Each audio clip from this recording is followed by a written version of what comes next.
Volver a exteriores, Así porque el Instituto Nacional de Estadística presentó datos sobre pobreza en nuestro país y allí las novedades las trae Roberto Riolfo. ¿Qué tal, compañeras? ¿Cómo les va? Nos encontramos en el anexo de Torre Ejecutiva, justamente como decías tú, Lucía, hemos conocido a las nuevas autoridades del Instituto Nacional de Estadística.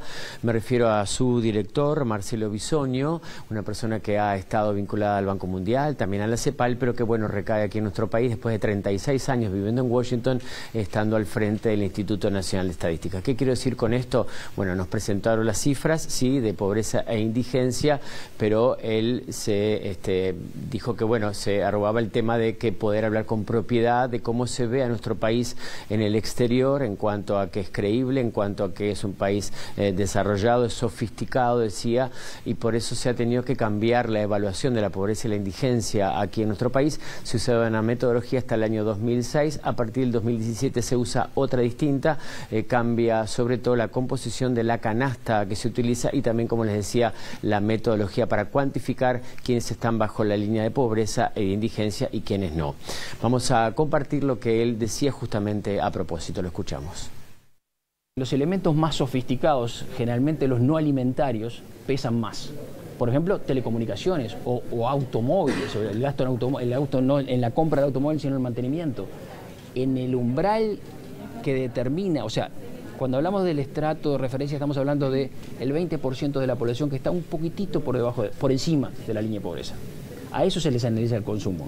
Y en ese grupo, que en la nuestra canasta va del percentil 6 al 25, está bastante a la izquierda, bastante abajo, hay gasto en comunicaciones fuertes y hay gasto en recreación, en cultura, todas cosas que antes pesaban, en el 2006 pesaban mucho menos. O sea que hay una sofisticación del consumo de ese estrato de referencia que ya le digo, no es un estrato rico, va del percentil 6 al 25. Según estos datos, ¿hay diferencia entre el interior y Montevideo? Bueno, eso es una de las cosas que cambian. Esa es una muy buena pregunta porque ha cambiado con respecto a la canasta anterior, a la metodología y canasta anterior. En la metodología y canasta anterior, 2006, los niveles de pobreza en el interior estaban significativamente por debajo de Montevideo.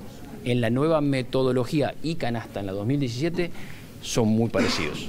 O sea que está mal decir que haya subido porque no subió, pero en términos relativos la pobreza del interior en nuestra nueva canasta es muy parecida a la de Montevideo y antes era mucho menor. Muy bien, vamos ahora a algunas cifras puras y duras, por eso las tengo que leer. Nos entregan un documento, la gente del INE, les digo entonces, indigencia al 2024, el total de personas se ubicó en 1,5% de la población. El total de la pobreza, no indigencia, pobreza, ya en personas se ubicó en el 17,3%. Y ustedes dirán, pero se duplicó. No, cambió la metodología, eso nos dejaron bien en claro. No pasamos del 8 o del 10 al 17,3, sino que cambió lo que explicaba recién Bisogno, la metodología y cómo se compone esa canasta entonces un poco más sofisticada.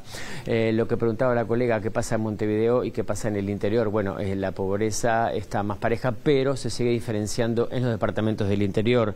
Artigas, Rivera y Cerro Largo tienen los niveles más altos de pobreza y por el otro lado Flores, San José, Colonia y Maldonado tienen los más bajos. En cuanto a las franjas de la población, los niños por debajo de 6 años tienen niveles altísimos de pobreza en nuestro país. Estamos en un 32,2% y eso habría que atenderlo en forma urgente porque hipoteca parte del futuro de nuestro país. Sobre esto también y sobre esta encuesta que se realizó a partir del año 2017 y que estaba entonces encajonada en el Instituto Nacional de Estadística, habla el director de la OPP, Rodrigo Arim. Lo escuchamos. Estamos hablando de una encuesta que fue del 2017. Es normal y común, ya sucedió antes, en particular con la línea de pobreza anterior, del 2006, que luego de relevar la encuesta pasen 2 o 3 años para construir una nueva propuesta metodológica de línea de pobreza. Aquí ese tiempo se superó ampliamente y por lo tanto hemos estado, vuelvo a repetir, sin una brújula clara para las políticas sociales sobre cuál es el nivel y composición de la pobreza en Uruguay en un periodo reciente importante. Nosotros, por supuesto, vamos a incorporar esto dentro de nuestro acervo de herramientas para construir los diagnósticos que van a guiar el desarrollo del diálogo social en primer lugar, pero la discusión de la protección social en general en Uruguay. Pero estamos en una situación, yo diría, de contar con información nueva, novedosa, actualizada, y vuelvo a repetir, esto es una excelente noticia que nos reporta el INE, pero que nos obliga en este momento a incorporarla de forma mucho más sistemática y en tiempos acotados. Muy bien, para cerrar decirles que la mayor pobreza se da también en hogares que están conducidos, los monoparentales que están conducidos por mujeres en comparación a los hombres, ni que hablar, y también donde los hogares donde hay personas afrodescendientes en comparación con los hogares de la población blanca, también es muy superior la pobreza en los hogares afrodescendientes. O sea que bueno, mucha tela para cortar, decía Arim, le preguntaba el tema del diálogo social, que él hacía referencia, a veces esos diálogos en nuestro país duran muchos años, le comentaba esto. Es muy importante para nuestro país que se empiece a revertir. Bueno, dijo que sí, están todas las baterías puestas del gobierno para tratar de revertir sobre todo el tema de la pobreza infantil. Adelante, compañeras, allí en estudios. Bien, Robert, muchas gracias por la información y este contacto.